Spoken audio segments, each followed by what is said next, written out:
SIR संदर्भात आरोप प्रत्यारोप होत आहे. मोठ्या प्रमाणामध्ये महाराष्ट्रात सुद्धा नावं जी आहे ती कमी झाली आहे. एकंदरीतच तुमचं म्हणणं काय आहे, की ही योग्य पद्धत आहे, की याच्यात तुम्हाला काय आक्षेप आहे? महाराष्ट्रात निवडणूक आयोगाने जे सिस्टमॅटिक काम केलं त्यामुळे पहिल्या राऊंड मध्ये 288 पैकी 240 विधानसभा क्षेत्रात बऱ्यापैकी चांगलं काम झालं. 288 पैकी 200 विधानसभा क्षेत्रात फक्त 10-12% डिलिशन आलं. स्वाभाविक आहे, 5-7% मृत्यू होते आणि 5-7% स्थलांतर होत आहे. त्याबद्दल मी निवडणूक आयोगाचं कौतुक करतो. जे महानगर आहेत, नागपूर असो, पुणे असो, मुंबईचा काय भाग असो, तिथे थोडी कार्यपद्धतीत तालमेल न झाल्यामुळे महाराष्ट्रात असे शहरी भागातल्या 47 विधानसभा आहे की जिथे 1 सप्टेंबरला जी मतदार यादी प्रसिद्ध होणार त्यात सुमारे 30 ते 35% नावं या 47 विधानसभेची डिलीट झालेली असेल. उदाहरण नागपूर शहर लोकसभा, आम्हालाही थोडी चिंता वाटते.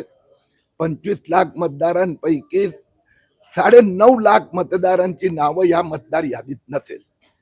म्हणून मी मतदारांना पण एक अपील करू इच्छितोय की महानगराचा मतदारांनी 1 सप्टेंबर ते 1 ऑक्टोबर पर्यंत पुन्हा त्यांना संधी दिली जाणार, त्यावेळी त्यांनी आपला फॉर्म भरावा. सर, एक लोकल प्रश्न आहे की तुम्ही आग्रही असता, केंद्र सरकारने कायदा केलेला आहे की वंदे मातरमची 6 कडवी गायली गेली पाहिजे.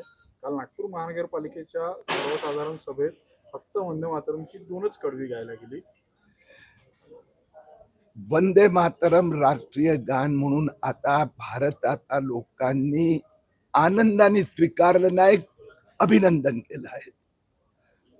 सुरुवातीच्या काळात जे काँग्रेसची अनेक वर्ष मानसिकता मुस्लिम अनुनय, यामुळे या काँग्रेसने पहिले वंदे मातरमचे 2 तुकडे केले, देशाचे 2 तुकडे केले, वंदे मातरमचे 2 तुकडे केले. आणि त्यानंतर गांधी परिवारात राज आलं, गांधी नेहरू परिवार, त्यांनी तेही उडवलं. आता पुन्हा वंदे मातरम सुरू झालं आहे. हळूहळू संपूर्ण देशात सगळीकडे पूर्ण वंदे मातरम, कुठेतरी चुकीने कमी जास्त झालं तर ते सुधारली जाणार. परंतु काँग्रेसची चूक नाही आहे.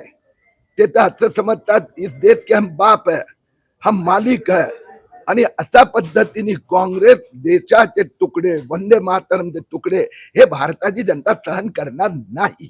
खरं तर काँग्रेसने ठराव सुद्धा घेतला का आम्ही आताही 2च कडवे. मी सांगितलं ना, काँग्रेसने तर ठरावाने 2 तुकडे केले. जे अर्ध वंदे मातरम पण उडवलं होतं ना. आता अर्ध तर सुरू केली, पहिलं तर ते अपमानच करत होते.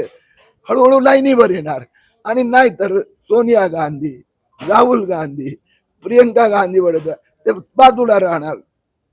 देश आगे जाएगा, वंदे मातरम का जयगान होगा. तुम्ही आता बोलले की नितीन गडकरी यांच्या मतदारसंघातल्या 25 लाखांपैकी 9.5 लाख मतदारांची नावं गायब आहेत.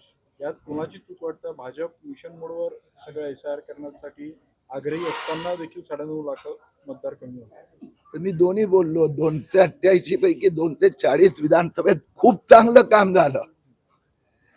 47 विधानसभा मी जसं सांगितलं, मुंबई शहरातल्या 10-12 आहेत, नागपूर आहे, पुणे लोकसभा, नागपूर लोकसभा, ठाणे, कल्याण, डोंबिवली, तिथे थोडे कमी पडले आहोत 47 विधानसभेत.